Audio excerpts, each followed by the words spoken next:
యేసు లోక రక్షకుడు, యేసు పాప విమోచకుడు, యేసు లోక రక్షకుడు, యేసు పాప విమోచకుడు. ఎంత ఘోర పాపినైనను ఎంచక మరి క్షమించును.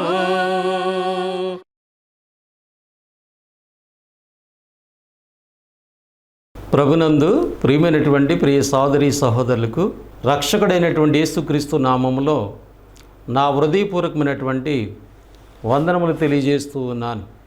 దేవుని యొక్క మహాదయను బట్టి, కృపను బట్టి, ఆత్మీయ జీవితమైనటువంటి ఈ టీవీ కార్యక్రమాల ద్వారా దేవుని గూర్చినటువంటి సంగతులు మనం వినడానికి, నేర్చుకోవడానికి, ప్రకటించుకున్నట్టుకు దేవుడు మనకు అనుగ్రహిస్తున్నటువంటి ఈ మంచి సమయాన్ని బట్టి దేవునికి నేను ముందుగా కృతజ్ఞతలు, స్తోత్రాలు చెల్లిస్తూ ఉన్నాం.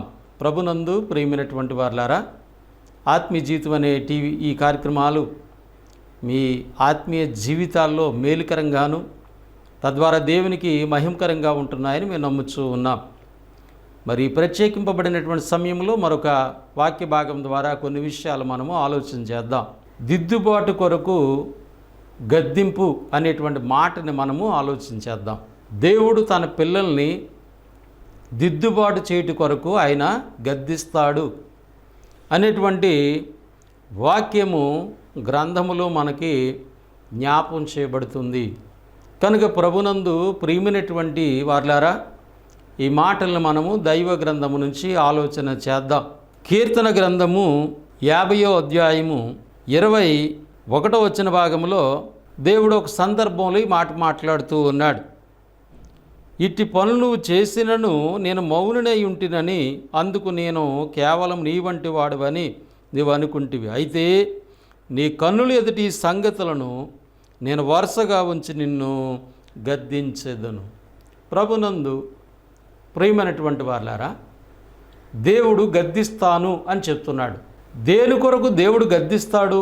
ఈ మాటను మనము ఆలోచన చేస్తే కీర్తన గ్రంథము 50వ అధ్యాయం 16 నుండి మనము 21వ వచనం వరకు ఈ సంగతులు చదవగలిగితే అక్కడ ఒక ఉద్దేశాన్ని దేవుడు తెలియజేస్తూ ఉన్నాడు. భక్తిహీనులతో దేవుడు ఇట్లు సెలవిచ్చుచున్నాడు. ఎవరితో మాట్లాడుతున్నాడు దేవుడు? భక్తిహీనులతో దేవుడు ఇట్లు సెలవిచ్చుచున్నాడు. నా కట్టడలు వివరించుటకు నీకేమి పని? నా నిబంధన నీ నోట వచించదివేమి? భక్తిహీనులు ఏం చేస్తున్నారంట? దేవుని యొక్క కట్టడలను వివరిస్తున్నారంట. వాళ్ళేమో భక్తిహీనులు, కానీ వాళ్ళు దేవుని కట్టడలను వివరిస్తూ ఉన్నారు. నా నిబంధన నీ నోట వసించదివేమి? దేవుని యొక్క నిబంధన గురించి మాట్లాడుతూ ఉన్నాడంట భక్తిహీనుడు. కనుక దేవుడు వాళ్ళని ప్రశ్నిస్తూ ఉన్నాడు. నా కట్టడలు గూర్చి ఎందుకు వివరిస్తున్నావు? నీవు నా నిబంధన గురించి మాట్లాడుతూ ఉన్నావు. కనుక ఆలోచన చేయండి, ఎవరి గురించి మాట్లాడుతున్నాడు? భక్తిహీనులు. భక్తిహీనులు అంటే ఎవరు? దేవుని నమ్మినప్పటికీ కూడా భక్తిహీనతతో జీవించేటువంటి వారు, భక్తిహీనులు చేసేటువంటి కార్యాలు చేసేటువంటి వారు. కనుక వాస్తవంగా దేవుని నమ్మని వాళ్ళు దేవుని కట్టడ గురించి కానీ, దేవుని నిబంధన గురించి కానీ వారు ఎందుకు మాట్లాడతారు? వారు మాట్లాడరు. ఈ భక్తిహీనులు ఎవరంటే ఇక్కడ ఈ సందర్భంలో వాళ్ళు దేవుని నమ్మిన వాళ్ళే, కానీ వాళ్ళు భక్తిహీనంగా జీవిస్తూ ఉన్నారు. కానీ వాళ్ళు ఏం మాట్లాడుతున్నారు? దేవుని యొక్క కట్టడ గురించి మాట్లాడుతూ ఉన్నారు, దేవుని యొక్క నిబంధన గురించి మాట్లాడుతూ ఉన్నారు. మీరు ఆలోచన చేయండి ప్రభునందు ప్రియులారా. చాలామంది విశ్వాసాల జీవితాల్లో కానీ, సేవకుల యొక్క జీవితాల్లో కానీ చూస్తే భక్తిహీనులు చేసేటువంటి కార్యక్రమాలు చేస్తూ ఉంటారు. కానీ మళ్ళీ వాళ్ళు ఏం మాట్లాడుతూ ఉంటారంటే దేవుని యొక్క కట్టడల గురించి మాట్లాడుతూ ఉంటారు, దేవుని యొక్క నిబంధన గురించి మాట్లాడుతూ ఉంటారు. కనుక దేవుడు హెచ్చరిక చేస్తూ ఉన్నాడు వాళ్ళు. ఏమని? భక్తిహీనులతో దేవుడు ఇట్లు సెలవిచ్చుచున్నాడు. నా కట్టడలు వివరించుటకు నీకేమి పని? నా నిబంధన నీ నోట వసించదవేమి? దిద్దుబాటు నీకు అసహ్యము కదా, నీవు నా మాటలను వెనకకు త్రోసివేస్తావు. ముందుగా నీ జీవితంలో ఏమి కావాలి? దిద్దుబాటు కావాలి. దిద్దుబాటు అంటే అర్థం ఏంటి? సరిదిద్దుకోవటం. దిద్దుబాటు అంటే అర్థము సరిదిద్దుకోవడం, తన తప్పుల్ని తన లోపములను సరిదిద్దుకోవాలి. అవి సరిదిద్దుకోకుండా ఎప్పుడైతే నువ్వు తప్పులు లోపాలు కలిగి ఉన్నావో నువ్వు భక్తిహీనుడు.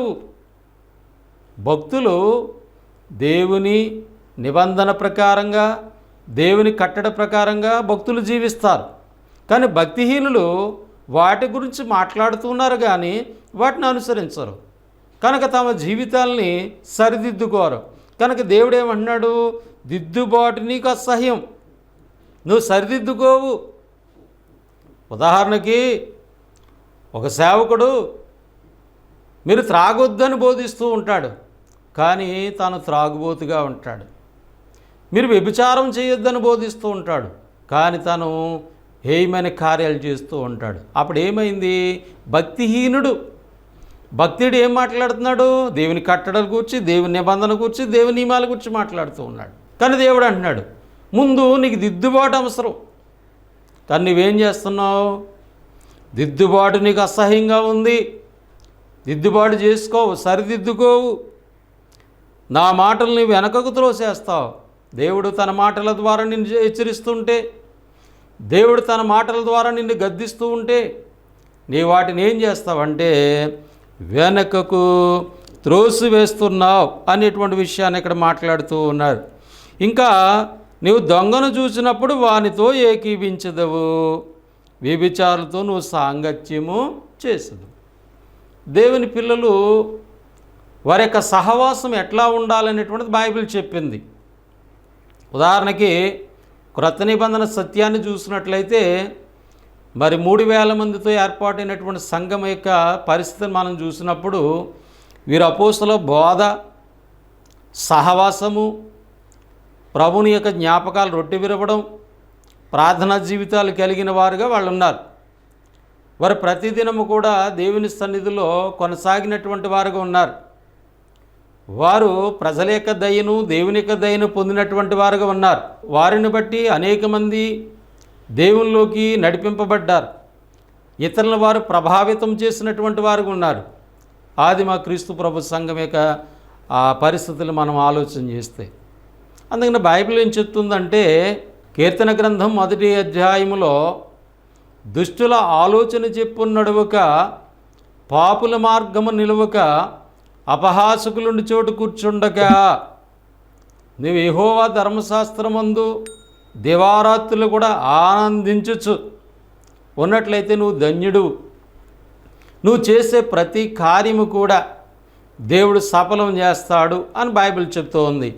కానీ ఇక్కడ మనం చూస్తుంటే ఈ భక్తిహీనులు ఏం చేస్తున్నారంటే నువ్వు దొంగను చూసినప్పుడు వానితో ఏకీభించదవు, వ్యభిచారులతో సాంగత్యము చేసేదవు. కాబట్టి నీ యొక్క సహవాసం అంతా కూడా ఎలా ఉందంటే దేవునికి వ్యతిరేకంగా ఉంది. నువ్వు దిద్దుబాటుకి ఇష్టపడినటువంటి వాడుగా ఉన్నావు, దిద్దుబాటును అసహించుకుంటూ ఉన్నాడు. ఇంకా ఆలోచన చేస్తున్నప్పుడు కీడు చేయవలనని నీవు నోరు తెరుచుచున్నావు, నీ నాలుక కపటము కల్పించుచున్నది. నీవు కూర్చుండి నీ సహోదరుల మీద కొండెములు చెప్పుచున్నావు, నీ తల్లి కుమారుల మీద అపనిందలు మోపుచున్నావు. ఇట్టి పనులు చేసినను నేను మౌనునై ఉంటిని, అందుకు నేను కేవలము నీ వంటి వాడివనుకుంటివి. అయితే నీ కన్నుల ఎదుట ఈ సంగతులను నేను వరుసగా ఉంచి నిన్ను గద్దించేదను. ప్రభునందు నా ప్రియమైనటువంటి వారులారా, ఈ సందర్భాన్ని ఆధారం చేసుకుని కొన్ని విషయాలు మనం ఆలోచన చేద్దాం. దేవుడు దిద్దుబాటు కొరకు గద్దిస్తాడు. దేవుడు ఏం చేస్తాడు? మనల్ని గద్దిస్తాడు. దేని కొరకు? దేవుని యొక్క గద్దింపు దేని కొరకు? దిద్దుబాటు కొరకు. ఇక్కడ ఒక భక్తిహీనులు కూర్చున్నటువంటి సంగతిని మనము ఈ సందర్భంలో చూసాం. భక్తిహీనుడు దేవుని గురించి, నిబంధన గురించి, కట్టడల గురించి బాగానే మాట్లాడేస్తూ ఉన్నాడు, కానీ తన జీవితాన్ని సరిదిద్దుకోవడానికి ఇష్టపడలేదు. దిద్దుబాటు అనేటువంటిది అసహ్యంగా కనపడుతూ ఉన్నది. దేవుని మాటలు వెనకకు త్రోసివేస్తూ ఉన్నాడు. దేవుడు తన మాటల ద్వారా గద్దిస్తూ ఉన్నాడు, కానీ వాటిని త్రోసివేస్తూ ఉన్నాడు. కానీ తన ఆలోచన ప్రకారంగా లోక సంబంధిగా జీవిస్తూ ఉన్నాడు. కాబట్టి దేవుడు అంటున్నాడు, ఇన్ని చేసినా కూడా నేను మౌనంగా ఉంటే నేను నీ వంటి వాడినని నీవు అనుకుంటున్నావు. నాయన ఒక దినాన్ని ఇవన్నీ కూడా నీ ఎదుట ఉంచి నిన్ను గద్దిస్తాను అని దేవుడు తెలియజేస్తూ ఉన్నాడు. ప్రభునందు ప్రియమైనటువంటి వారులారా, మన జీవితాలు సరిదిద్దుకోవడానికి దేవుడు మనల్ని గద్దిస్తూ ఉన్నాడు. దేవుని గద్దింపు అనేటువంటిది చాలా ప్రాముఖ్యమైనటువంటిది. దేవుని యొక్క గద్దింపును మనము విసర్జించకూడదు. దేవుని గద్దింపుకి విసుక్కోకూడదు. దేవుని యొక్క గద్దింపునకు మనము లోబడాలి. ఉదాహరణకు మనం ఆలోచన చేస్తున్నట్లయితే, చదువుకునేటువంటి పిల్లలకి వారికి పాఠాలు చెప్పేటువంటి టీచరు గద్దిస్తాడు, భయం చెప్తాడు వాళ్ళని. ఎందుకని? మంచి మార్గంలో ఒక మంచి విద్యార్థిగా వాళ్ళని సిద్ధపరచాలంటే ఖచ్చితంగా వాళ్ళని గద్దించాలి. కాబట్టి ఆ పిల్లలు ఏ పిల్లలైతే గద్దింపుకు లోబడతారో వాళ్ళు ఖచ్చితంగా మంచి ప్రయోజకులు అవుతారు. అంటే ఒక టీచర్ యొక్క గద్దింపుకి లోబడితే ఒక మంచి విద్యార్థిగా తయారవుతున్నాడు. అలాగే తల్లిదండ్రుల యొక్క గద్దింపుకి ఎవరైతే లోబడతారో, ఎవరైతే విధేయత చూపుతారో వాళ్ళు మంచి పిల్లలుగా, మంచి కుమారులుగా, కుమార్తెలుగా ఆ తల్లిదండ్రులకి వాళ్ళు ఉంటారు. మరి భౌతికంగా ఒక టీచరు గద్దింపుకి లోబడిన వాళ్ళు ఒక మంచి విద్యార్థిగా తయారవుతున్నాడు. తల్లిదండ్రుల యొక్క గద్దింపుకు లోబడినటువంటి వాళ్ళు ఒక మంచి పిల్లగా వాళ్ళు ఏర్పాటవుతున్నారు. మరి దేవుని గద్దింపుకు లోబడితే మన జీవితాలు ఎలా ఉంటాయి ఆలోచన చేయాలి. అసలు గద్దింపు అనే దాంట్లో ఏముందంటే ఆ మాటలో అధికారం ఉంది, ఆ మాటలో శక్తి ఉంది.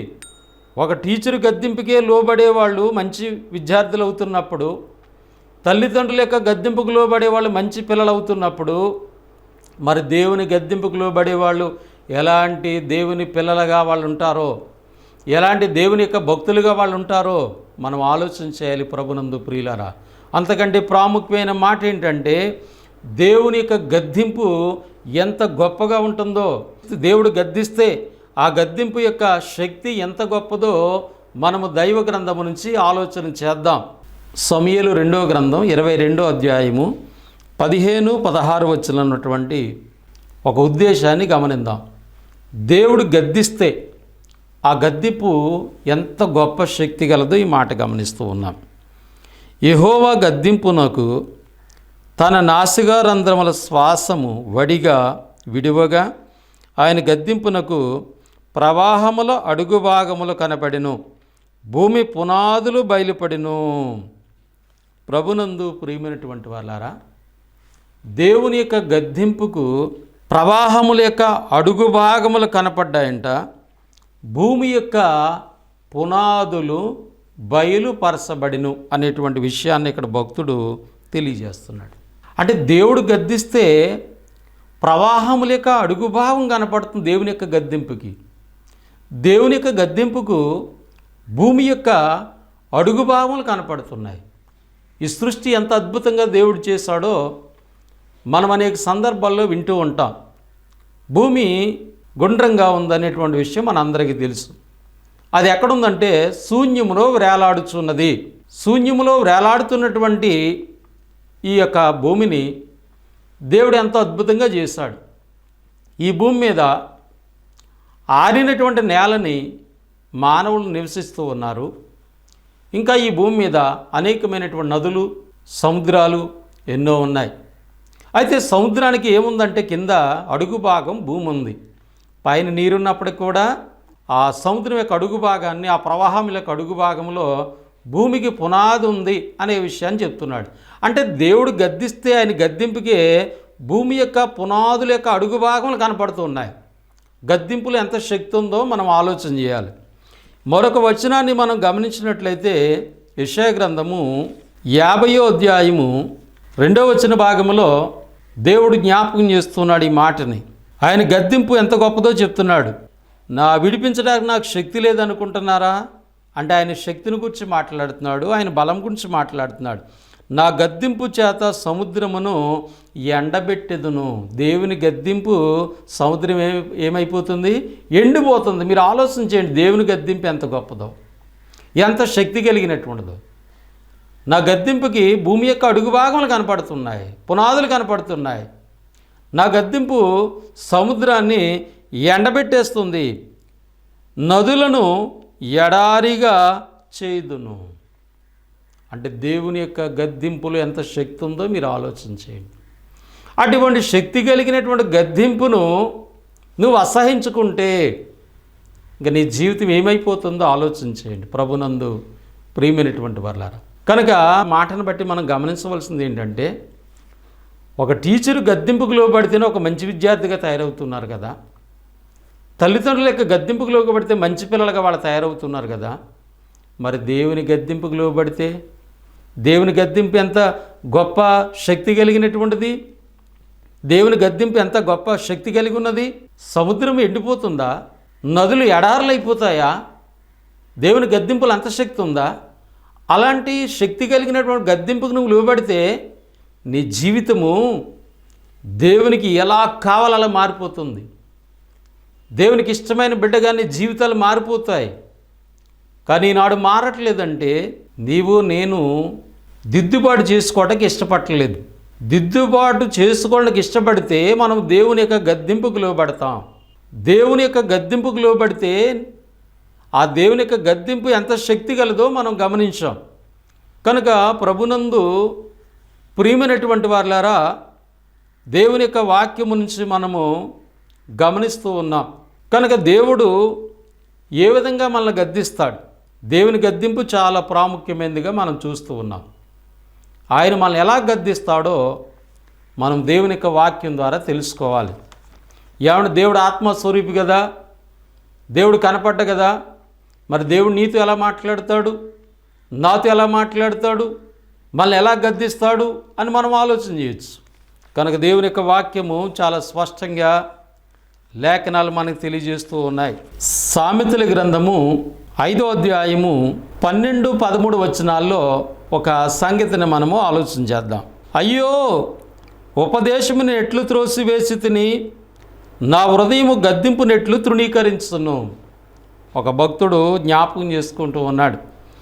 అయ్యో, ఉపదేశముని నెట్లు త్రోసివేసి తిని నా హృదయము గద్దింపుని ఎట్లు తృణీకరించును. ఎందుకంటే హృదయం మోసకరమైనది ప్రభునందు ప్రియులారా. దేవుని యొక్క ఉద్దేశాల్ని, దేవుని యొక్క గద్దింపుని, దేవుడు గద్దింపు ద్వారా నా జీవితాలు చేసే దిద్దుబాటుని హృదయము లోబడకుండా మోసం చేస్తుంది. కనుక ఇక్కడ అంటున్నాడు, అయ్యో, ఉపదేశముని ఎట్లు త్రోసివేసి తిని నా హృదయము గద్దింపుని నెట్లు తృణీకరించును. నా హృదయం ఏం చేసింది? నా హృదయము గద్దింపును తృణీకరించింది.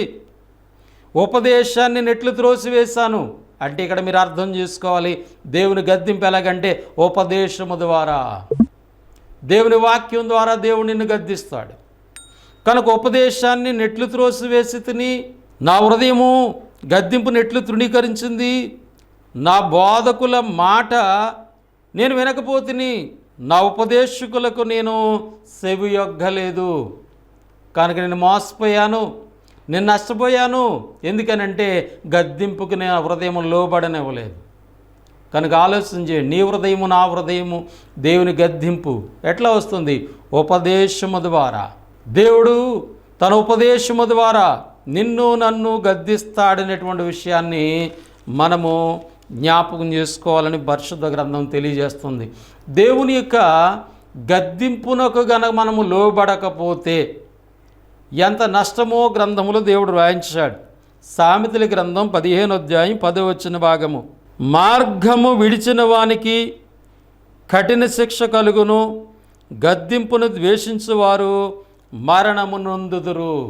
గద్దింపును ద్వేషించేవారు ఏమవుతారు? మరణాన్ని పొందుతారంట. ఆ దేవుని గద్దింపు గనక నువ్వు లోబడకపోతే ఏమవుతున్నావు? మరణాన్ని పొందుతావు. గద్దింపు ఎలా ఉంది? దేవుడు తన ఉపదేశము ద్వారా దేవుడు గద్దిస్తాడు.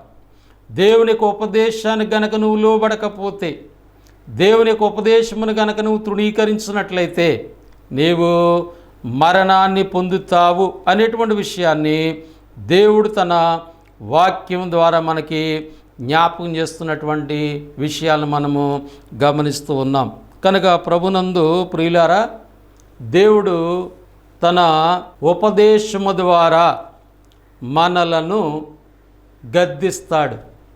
అంటే తన వాక్యం ద్వారా మనల్ని గద్దిస్తాడు. దేవుడు డైరెక్ట్గా నీ దగ్గరికి వచ్చి నిన్ను ఎదురుగుండా నిలబడి నిన్ను గద్దించడు.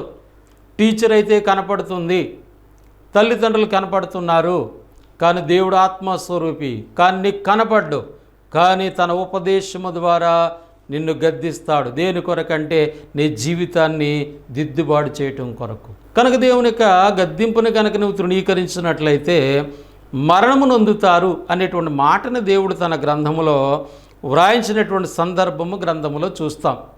ప్రభు అయినటువంటి యేసుక్రీస్తు కూడా ఈ లోకంలో ఉండగా కొన్ని విషయాలు ఆయన జ్ఞాపకం చేశారు. యేసు ప్రభువారు ఈ లోకానికి వచ్చేటప్పటికి ఆనాటి సమాజం యొక్క పరిస్థితులు ఆయన మాట్లాడారు. ఏం మాట్లాడుతున్నారంటే వాళ్ళు దేవుని ఉద్దేశాలని, దేవుని యొక్క గద్దింపును కాకుండా మానవుని యొక్క ఆలోచనని, మానవుని యొక్క ఉద్దేశాలని అనుసరిస్తూ ఉన్నారు ఆనాటి సమాజము. కనుక యేసు ప్రభువారు ఆయన ఉన్నటువంటి దినాల్లో జరిగినటువంటి ఒక సందర్భాన్ని మనం జ్ఞాపకం చేసుకుందాం. మత్తయి సువార్త 15వ అధ్యాయము 1 నుంచి 9 వచ్చిన భాగం. ఆ సమయమున యెరూషలేము నుండి శాస్త్రులను పరిచయులను యేసు వద్దకు వచ్చి, నీ శిష్యులు చేతులు కడుగుకొనకుండా భోజనము చేయుచున్నారే, వారెందు నిమిత్తము పెద్దల పారంపర్యారమును అతిక్రమించుచున్నారని అడిగిరి. యేసు ప్రభు దగ్గరికి శాస్త్రులు పరిచయులు వచ్చి, నీ శిష్యులు చేతులు కడుక్కోకుండా భోజనం చేస్తున్నారు. పెద్దల యొక్క పారంపర్యాచారం ఏంటి? చేతులు కడుక్కోవాలి, కాళ్ళు కడుక్కోవాలి, నీళ్లు చల్లుకొని భోజనం చేయాలి. వీళ్ళు చేయట్లేదు అని యేసు ప్రభుతో వాళ్ళు చెప్పినప్పుడు ఆయన అన్నాడు, మరి మీరును మీ పారంపర్యాచార నిమిత్తము దేవుని ఆజ్ఞని ఎందుకు అతిక్రమిస్తున్నారు? మీరు మీ ఆచారాలను బట్టి మీరేం చేస్తున్నారు? దేవుని యొక్క ఆజ్ఞనే మీరు అతిక్రమిస్తున్నారు. అంటే వీళ్ళు ఆలోచన చేయండి, వీళ్ళ జీవితాలు ఎలాగున్నాయంటే లోక ఆచారాలను బట్టి ఉన్నాయి, లోక సంబంధాలను బట్టి ఉన్నాయి. కానీ వీళ్ళు ఎవరు? దేవుని ప్రజలే. కనుక వీళ్ళలో ఏం కనపడుతుంది? భక్తిహీనత కనపడుతుంది. యేసు ప్రభు గుర్తు చేస్తున్నాడు, మీరు సరిదిద్దుకోవట్లేదు కాబట్టి గద్దిస్తూ ఉన్నాడు అక్కడ ఆయన. ఏమిటా గద్దింపు అంటే, మీ పారంపర్యాచార నిమిత్తము దేవుని ఆజ్ఞను అతిక్రమిస్తున్నారు. ఏంటా సందర్భం అక్కడ చెప్పాడు. ఒక వ్యక్తి గురించి మాట్లాడుతున్నాడు. తల్లిదండ్రులను గణపరచమనియు తండ్రినైన తల్లిని దూషించేవాడు తప్పక మరణం పొందవాలని దేవుడు సెలవిచ్చాడు. దేవుడు ఏం సెలవిచ్చాడు?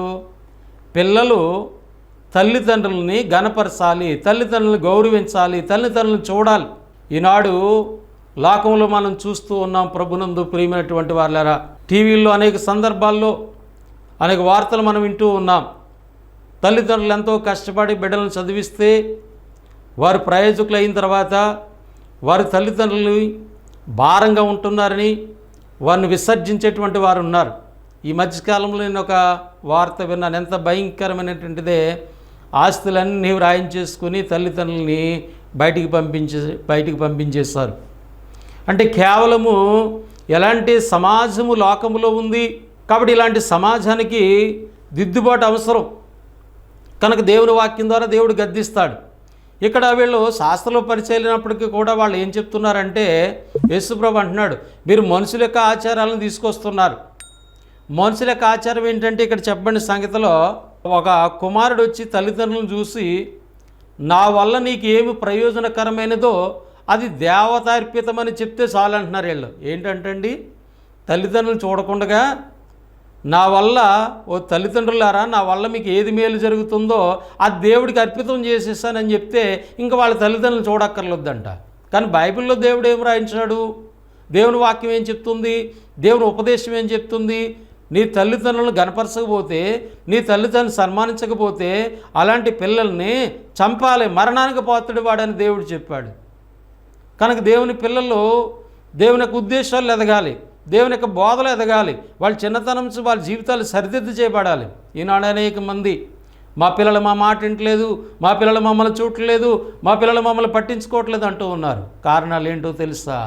నీ జీవితాల్లో, నీ పిల్లల జీవితాల్లో దేవుని గద్దింపు లేదు, దిద్దుబాటు లేదు. కాబట్టి జీవితాలు అలాగే ఉంటాయి. కనుక వీళ్ళు కూడా, ఈ శాస్త్రంలో పరిచయాలు కూడా ఏం బోధిస్తున్నారంటే, ఏదైతే ఒక బిడ్డ ద్వారా తల్లిదండ్రులకు ఏదైతే మేలైతుందో ఆ దేవునికి అర్పించేసానంటే తల్లిదండ్రులు చూడొద్దని చెప్తున్నారు వాళ్ళు. కానీ యేసుప్రభు గద్దిస్తున్నాడు అక్కడ, ఇదిగో తల్లిదండ్రులను సన్మానించకపోతే, తల్లిదండ్రులు చూడకపోతే అట్టి వారిని తప్పక మరణానికి పాత్రులు. వాళ్ళు దూషిస్తే, తల్లిదండ్రులు దూషిస్తే వాళ్ళు మరణానికి పాత్రులు. కాబట్టి మీరు ఏం చేస్తున్నారంటే, మనుషుల యొక్క పారంపర్యాన్ని బట్టి దేవుని వాక్యం మీరు నిరర్ధకం చేస్తున్నారని చెప్పి యేసుప్రభువారు వాళ్ళని అక్కడ హెచ్చరించినట్లుగా గద్దించినట్లుగా వాక్య భాగాల నుంచి మనము గమనిస్తూ ఉన్నాం. కనుక ప్రభునందు ప్రియమైనటువంటి వాళ్ళరా, గద్దింపు అనేటువంటిది దేవుని యొక్క ఉపదేశము ద్వారా దేవుడు మనల్ని గద్దిస్తాడు. మరి దేవుడు ఈ గద్దించేటువంటి అవకాశం, ఈ బాధ్యతను ఎవరికి ఇచ్చారని మనం గ్రంథాన్ని చూస్తున్నట్లయితే, మరి అపోస్తుడైనటువంటి పౌలు గారు ఈ విషయాలను తెలియజేశారు. తిమోతికి రాసినటువంటి 2వ పత్రిక 3వ అధ్యాయము 16-17 వచ్చిన భాగములు, దైవజనుడు సన్నద్ధుడై ప్రతి సత్కార్యమునకు పూర్ణముగా సిద్ధపడి ఉండినట్లు దైవావేశం వల్ల కలిగిన ప్రతి లేఖనమును ఉపదేశించుటకును, ఖండించుటకును, తప్పుదిద్దుటకును, నీతియందు శిక్ష చేయుటకును ప్రయోజనకరమై ఉన్నది. ఈ బాధ్యత ఎవరి మీద ఉందంటే దైవజనుడి మీద ఉంది. మీరు సంఘానికి వెళతారు, సంఘములో దేవుని సేవకుడు ఉంటాడు. అక్కడ ఆ దేవుని సేవకుడు, ముందే చెప్పాను, దేవుని సేవకుడు భక్తిహీనుడై ఉండకూడదు. దేవుని సేవకుడు కేవలం నిబంధన గూర్చి, కట్టడల గూర్చి, ఆజ్ఞల గూర్చి మాట్లాడేవాడు మాత్రమే కాదు, అవి తన జీవితాల్లో అనుసరించేవాడిగా, తన జీవితాన్ని సరిదిద్దుకునేవాడుగా, దిద్దుబాటు చేసుకునేవాడుగా, దేవుని వాక్యాన్ని బట్టి దిద్దుబాటు చేసుకునేవాడుగా ఉండాలి సేవకుడు. అటువంటి దైవజనుల గురించి మాట్లాడుతున్నాడు ఇక్కడ. దైవజనుడు సన్నద్ధుడై ప్రతి సత్కార్యమునకు పూర్ణముగా సిద్ధపడి ఉండినట్లు దైవావేశం వల్ల కలిగిన ప్రతి లేఖనమును ఉపదేశించాలి, ఖండించాలి, తప్పు దిద్దాలి. ఉదాహరణకి మనము సంఘములో విశ్వాసుల యొక్క జీవితాలు సేవకుడు గుర్తిస్తాడు. వాళ్ళని సరిదిద్దవలసిన అవసరం ఉంది. చాలామంది సేవకులు ఏంటంటే, వాళ్ళు ఎలా ఉంటే మాకెందుకు, సంఘానికి వస్తే చాలు, వాళ్ళ సంఘానికి ఏమి ఇవ్వాలో అది ఇస్తే చాలు, మిగతా విషయాలు అనవసరం అనేటువంటి ఆలోచనలు చాలామంది ఆలోచనలో ఉంటున్నారు. కానీ నువ్వు నిజమైనటువంటి దైవజనుడు కాదు. నువ్వు కేవలం లోకాన్ని ఆశించి, ఏదో భౌతికపరమైన ఈవులను ఆశించి వచ్చినప్పుడు అవుతావు. దేవుని సేవకుడైతే ఏం చేయాలి? ముందు తన్ను తాను సరిదిద్దుకోవాలి. సంఘంలో ఉన్నటువంటి విశ్వాసుల యొక్క జీవితాలని సరిదిద్దాలి దేవుని వాక్యం ద్వారా. కనుక పౌలు ఇక్కడ చెప్తున్నాడు, తిమోతి గారు దైవజనుడు, సంఘంలో సేవ చేసేటువంటి వాడు, సంఘానికి బోధ చేసేటువంటి వాడు.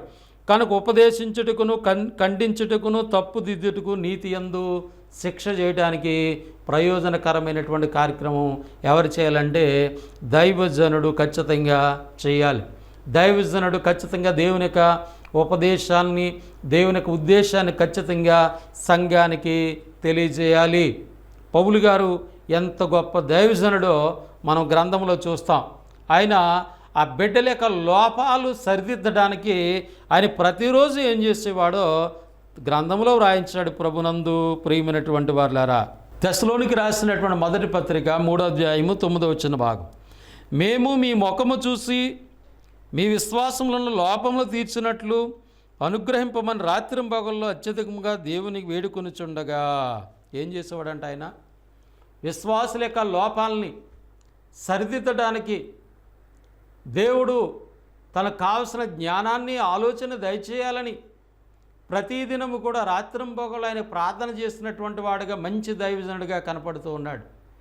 ఈనాడు అనేక మంది సేవకులు అలాంటి జీవితాలు, అలాంటి ఆలోచనలు కలిగి ఉన్నారా? నువ్వు కలిగి ఉండకపోతే నువ్వు భక్తిహీనుడివే. నువ్వు కేవలం దేవుని నిబంధన గురించి, దేవుని ఆజ్ఞల గురించి, దేవుని కట్టడల గురించి మాట్లాడేవాడివే. నిన్ను ఒక దిన దేవుడు గద్దిస్తాడు నువ్వు చేస్తున్న పనులన్నిటిని బట్టి. కనుక దేవుడు తన గద్దింపు తన వాక్యం ద్వారా చేస్తున్నాడు. ఆ వాక్యము సేవకుల ద్వారా అందిస్తున్నాడు. కనుక ఈనాడు సేవకులు సంఘంలో ఉన్నటువంటి విశ్వాసాలను గద్దిస్తే వారు ఆ గద్దింపుకు లోబడాలి. ఎందుకంటే గద్దింపు దేవుడిది, సేవకుడిది కాదు. సేవకుడు నిన్ను ప్రేమించి నీ విశ్వాస జీవితంలో ఉన్నటువంటి లోపములను సరిదిద్దడానికి దేవుడు తన వాక్యం ద్వారా, సేవకుని ద్వారా గద్దిస్తున్నప్పుడు ఆ గద్దింపుకు వాళ్ళు లోబడాలి. బైబిల్లో దేవుడు చాలా స్పష్టంగా ఈ సంగతుల్ని వ్రాయించారు. తిమోతికి రాసినటువంటి 1వ పత్రిక 5వ అధ్యాయం 20 వచ్చిన భాగంలో ఎలా వ్రాయబడినది? ఇతరులు భయపడు నిమిత్తము పాపము చేయవారిని అందరి ఎదుట గద్దింపుము, విరోధమైన బుద్ధితోనైనను పక్షపాతముతోనైనను ఏమీ చేయక. కనుక ఇక్కడ సంఘములో ఖచ్చితంగా గద్దించాలి. పాపం చేస్తున్న వాళ్ళని గద్దిస్తే ఇతరులు కూడా భయపడతారంట. అలా గద్దించకుండా విడిచిపెడితే ఏమవుతుందంటే అతనితో పాటు ఇంకా అనేక మంది పాపం చేయడానికి కారకుడవుతాడు. కనుక వాళ్ళ జీవితాలు సరిదిద్దుకోరు కదా, ఇంకా అనేక మందిని సరిదిద్దుకునే అవకాశం లేకుండా అనేక మందిని చేస్తారు. కనుక దైవజనుడు ఖచ్చితంగా దేవుని ఉపదేశం ద్వారా గద్దించాలి. అంటే దేవుడు తన ఉపదేశం ద్వారా సేవకుల ద్వారా నిన్ను నన్ను గద్దిస్తాడని విశ్వాసులు గమనించాలని దేవుని యొక్క గ్రంథం మనకి తెలియజేస్తుంది. తీతుకు రాసినటువంటి పత్రిక 1వ అధ్యాయము 13-14 వచనాల్లో ఇలా ఈ సాక్ష్యము నిజమే, హేతు చేత వారు యూదుల కల్పనా కథలను సత్యము నుండి తొలగిపోవునట్టి మనుషుల కట్టడలను లక్ష్యపెట్టక విశ్వాస విషయమున స్వస్థతలకు నిమిత్తము వారిని కఠినముగా గద్దించాలంటున్నాడు తీతుతో పౌలు గారు. అంటే ఎవరు ఈ మాటలు చెప్తుంది? దేవుడు. ఒక సేవకుడు కఠినంగా గద్దించాలంట. ఎందుకు గద్దించాలంటే విశ్వాస విషయమున స్వస్థత లగాలి. అంటే విశ్వాసంలో భ్రష్టులైపోతున్నారు, విశ్వాసంలో వెనకంజ అయిపోతున్నారు, విశ్వాసంలో ఎదుగుదల లేనటువంటి వారు అయిపోతున్నారు, విశ్వాసానికి విడిచిపెట్టేటువంటి వారు అయిపోతున్నారు. ఎందుకంటే వాళ్ళ విశ్వాస విషయమై స్వస్థతలు అవ్వాలి. ఈనాడు స్వస్థత అంటే శరీర సంబంధమైన స్వస్థతల గురించి ఆలోచిస్తున్నారు. నా కాలు నొప్పి, చేయి నొప్పి, కడుపు నొప్పి, తలనొప్పి ఇలాంటి ఆలోచనలు చేసి ఈ భౌతికపరమైన స్వస్థతల కొరకు దేవుడు వెంబడిస్తున్నారు. కానీ నీ ఆత్మ రక్షణ కొరకు పరలోకం నుండి ఈ లోకానికి దిగివచ్చినటువంటి యేసుక్రీస్తు నీ కొరకు నా కొరకు చేసిన బలియాగాన్ని మర్చిపోతూ ఉన్నా.